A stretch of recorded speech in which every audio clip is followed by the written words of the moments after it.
Um rio de histórias, com Mary Del Priore. Olá, Mary, seja bem-vinda de volta. Nossa, que saudades, Bianca, Fred, queridos ouvintes, coisa boa. Saudades, Mary. Muito também, bom amor. ter você Muito bom a gente estar aqui. junto. E os Isso ouvintes aí. comemorando também. E a Que gente bom. vai lembrando aqui, claro que tem a ver o seu papo de hoje com o noticiário, com o assunto do momento, que é a pandemia. Vamos lembrando algumas epidemias que o Brasil viveu, que o mundo viveu, passeando pela história. Hoje, começando pela varíola e pela febre amarela. Nos conte um pouco como é que essas doenças chegaram aqui ao Brasil, Mary. Pois é, Bianca, olha, palavras como epidemia, flagelo, praga, peste, sempre estiveram presentes na nossa história e sempre chega, de alguma maneira, transporte, né, Bianca? Da mesma maneira que a Covid chegou de avião, e a gente vai falar disso depois, a gripe espanhola chega de trem, todo o nosso litoral enorme, com seus vários portos, enseadas, permitiram, através de caravelas e barcos, a chegada da varíola. A varíola foi realmente uma coisa horrorosa, viu, queridos ouvintes? Nós temos aí uma série de testemunhos escritos pelos padres jesuítas que tinham vindo catequizar os índios, porque os índios certamente foram os mais atingidos por essas doenças de branco, que não eram só os portugueses, eram também ingleses, franceses, flamengos, que batiam aqui nas nossas portas, no nosso litoral. E descrições terríveis, um terço, para vocês terem uma ideia, dos índios catequizados na Bahia no século XVI, morrem de varíola no primeiro grande surto que há dela. E os padres jesuítas, como não havia, né? Aliás, esse é um problema que nós temos até hoje, falta médico, falta hospital, falta remédio, os padres jesuítas é que corriam para tratar e salvar os coitados dos índios e preferiam cortar.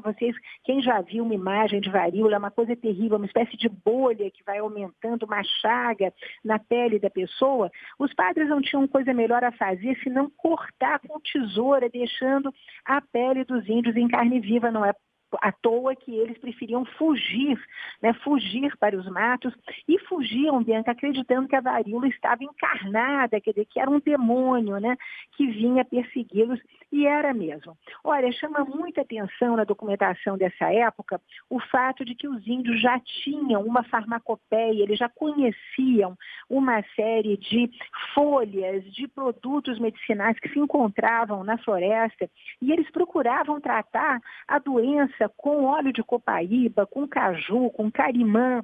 Era dessa forma, quer dizer, conhecendo justamente os efeitos dessa farmacopeia, que eles buscavam se tratar. E eles riam, inclusive, dos remédios que eram aplicados pelos brancos, né? Remédios que são realmente de nos fazer rir, tão ineficientes quanto a cloroquina. Por exemplo, enxúndia de galinha, aquela gordura de galinha, gordura dos rins do bode, leite de mulher parida, fezes de cachorro, que era esse tipo de farmacopeia que os médicos brancos utilizavam nessa época contra essa terrível doença que realmente fez muitas vítimas entre todo mundo que estava no Brasil nesse período. A varíola sempre foi muito temida, né? Inclusive nós sabemos, depois mais tarde vamos ter um outro surto de varíola mais à frente, e os próprios africanos vão ter, os nossos afrodescendentes, os primeiros escravos que chegam aqui, também eles vítimas da varíola e tendo um poderoso protetor em Omulu contra essas mortes trazidas por essa doença. Uhum. Nós vamos ver que uma segunda epidemia a atacar aqui os nossos ancestrais de maneira terrível foi a febre amarela. Anos depois, né, Mary?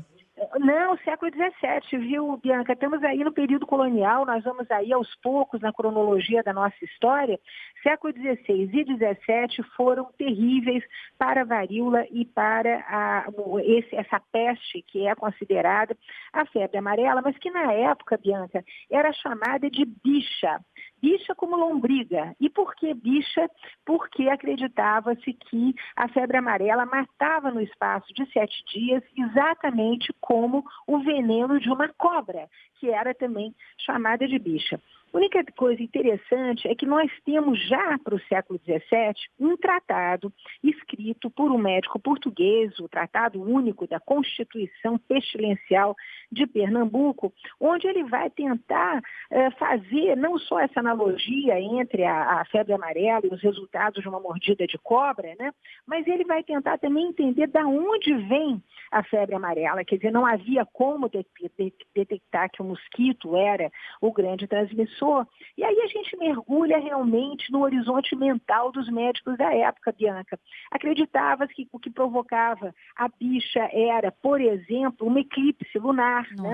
Em 1885 há um eclipse lunar que é observado aqui no Brasil. Acreditava-se, por exemplo, que era a prostituição e os pecados da carne que provocavam essas pragas e essas pestes. Tanto é que o governador de Olinda manda expulsar a 10 quilômetros da cidade as prostitutas todas que moravam entre Olinda e Recife. Né? A gente percebe que já começa a haver um certo cuidado em, de alguma maneira, eles faziam infusões de ervas, por exemplo, e essas ervas eram queimadas à noite nas casas, tentando afastar todo tipo de inseto. Há uma tentativa de associar também os males da febre amarela com a melancolia, o ódio e a tristeza. Veja só que coisa interessante. Que coisa. Né? Mary, olha só, já chegam aqui mensagens de ouvintes falando que essas epidemias, né, e a forma como elas foram tratadas no passado, elas se aproximam também de algumas situações hoje, nessa pandemia de Covid-19. Eu vou fazer o seguinte, vou fazer uma pausa aqui para o nosso repórter CBN, o nosso noticiário de meia hora, com as informações do Brasil e do mundo. Eu queria voltar com você e também com os nossos ouvintes. Tem muitos perguntando também se, com relação à febre amarela e à varíola, havia os negacionistas, aquelas pessoas que negavam as doenças. Será? Mary, responde daqui a pouquinho. Eu respondo daqui a pouco, ok. Então tá. Até mais. Vamos para o repórter CBN com Frederico Goulart.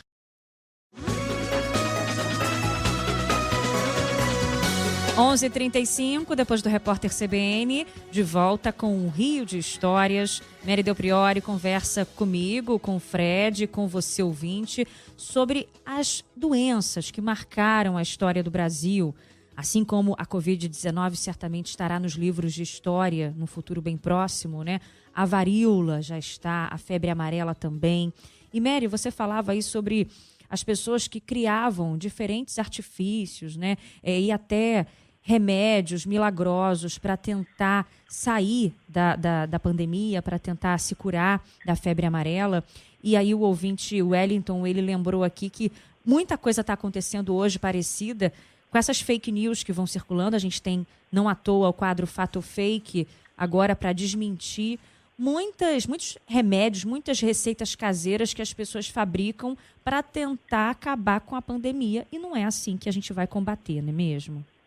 É verdade, o Wellington, ele tem toda a razão, e é interessante que há uma preocupação, embora a higiene não estivesse absolutamente no escopo dos nossos ancestrais nessa época, porque não havia nem água próxima, a água tinha que ser buscada de balde, não se fervia a água. Então, o desconhecimento da higiene ou da farmácia mais comum, daí a importância justamente todos os médicos que escrevem sobre doenças nessa época valorizam os conhecimentos que índios e africanos têm de determinados saberes, né, de ervas e de formas de curar ancestrais. Mas eu lembro, por exemplo, que o governador de Olinda manda desinfetar as casas com vinagre. É interessante como o vinagre, né, já está presente nesse momento, né, como uma forma de antisséptico, como todo álcool. O vinho também é um antisséptico, mas usava-se, obviamente, o vinagre. Os médicos tentavam se defender, da mesma maneira que hoje nós usamos máscaras, os médicos tentavam se defender usando um pano branco que ia da cabeça até os pés, mas vocês vejam também, naquela época, como tudo era rudimentar. Eles andavam com esse pano, né, aberto aqui na altura dos olhos, um dente de alho atravessado atravessado na boca, acreditava que o alho, que é também considerado um antisséptico hoje. Chegaram a falar isso também hoje sobre a Covid. Ele tem virtudes, né, antissépticas. E na mão, galinho de arruda e 1/3 de contas, quer dizer, 1/3 de jacarandá para ir ali rezando. Você imagina a chegada desse médico próximo ao doente, como não devia provocar um terror profundo. Agora, é interessante, Bianca, que a questão do confinamento já está presente na cabeça de alguns governadores. Em São Paulo, por exemplo, para evitar a chegada da varíola, o governador, no século XVII, ele manda isolar a cidade, né? Ele castiga as pessoas que ficam doentes em casa e que não avisam as autoridades com chibatadas, que as pessoas apanhavam além de doentes, e ele manda defender a cidade com arcabuz, quer dizer, todo mundo armado. Se chegasse alguém de fora, essa ideia do confinamento, do fechamento, né, já estava, digamos assim, na cabeça dos nossos ancestrais. Agora, o remédio, alguém aí estava falando, né, de fake news na época não tinha, né? E negacionismo tampouco. Essas são coisas que vêm com as comunicações modernas.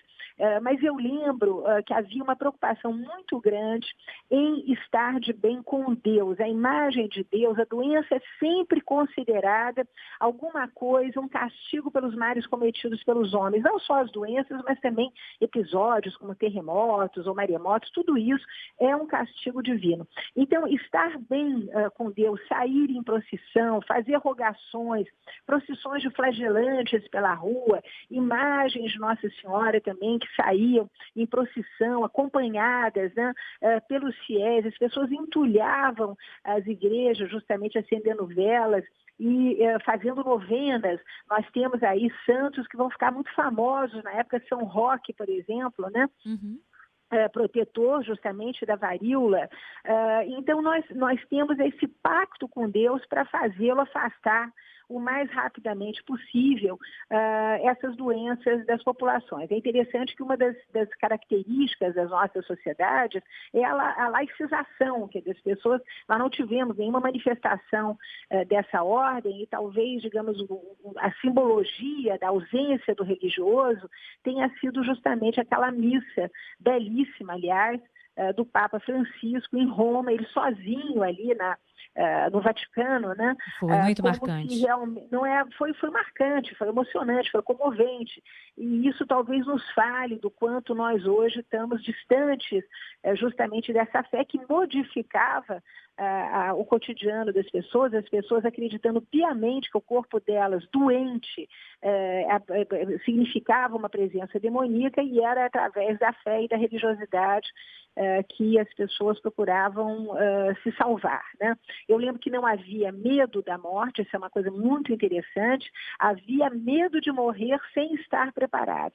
Tanto é que nesse período todo que nós vamos ver aí, que se estende até o final do século XIX, a grande preocupação de qualquer doente era fazer um testamento o mais rápido possível, chamar um padre, né, e justamente pagar as dívidas, quem tinha filhos bastardos, assumi-los, libertar os seus escravos, deixar missas encomendadas, certinho o lugar onde queria ser enterrado, dentro da igreja, porque eu lembro que os enterros eram dentro da igreja, o que multiplicava as doenças e o contágio. Então é muito interessante como eram mortes coletivas, as pessoas iam assistir o moribundo nos seus últimos momentos, havia quem cantasse em silêncios, havia quem rezasse em voz alta, o sacramento que passava em direção à casa do doente era acompanhado pelas pessoas que estavam na rua, abriam-se as janelas da casa para todo mundo participar desses últimos momentos, que era um momento coletivo de doença. E depois a festa, né?